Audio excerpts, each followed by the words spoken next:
Hello everyone, welcome to PNYC education. आज आपण compound इंटरेस्टमधलं एक पुढचं सम बघणार आहोत, ज्यामध्ये रेट हा डेप्रिसिएट झालेला आहे. थोडंसं वेगळं आहे, अवघड नाही, फक्त वेगळं आहे. So the principal amount is ₹2,50,000. Number of years given 2 years and the rate is depreciated by 10%. So my formula is A amount is equal to P into bracket 1 plus R upon 100 bracket is 12. I substitute the number. The only different thing you can see in this step that 2,50,000 into bracket 1 plus into bracket I wrote minus 10. Why minus 10? Because the rate is depreciate. म्हणजे rate का होतो minus.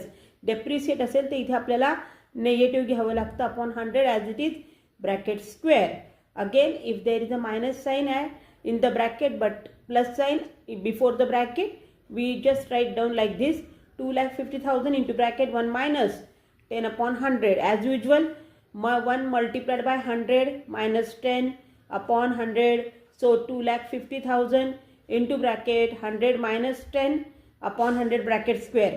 100 मधनं 10 गेले, राहिले 90.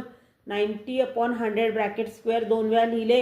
आपण 4 zero डिनॉमिनेटरमधले आणि वरचे 4 cut केले, तर आपल्याकडे काय राहिले आता 25 multiplied by 90 multiplied by 90. So my answer, मल्टिप्लिकेशनचा आन्सर काय आले ₹2,02,500. What I have to find out? I have to find out the depreciate price. तर दरवेळेला आपण काय करत असतो की अमाऊंटमध्ये म्हणजे प्रिन्सिपल इंटरेस्ट हे आपण ॲड करत असतो. आज आपण डेप्रिसिएट करणार आहे, याचा अर्थ प्रिन्सिपलमधनं अमाऊंट आपण लेस करतो, कारण की व्हॅल्यू कमी झालेली आहे. म्हणून 2,50,000 minus 2,02,500.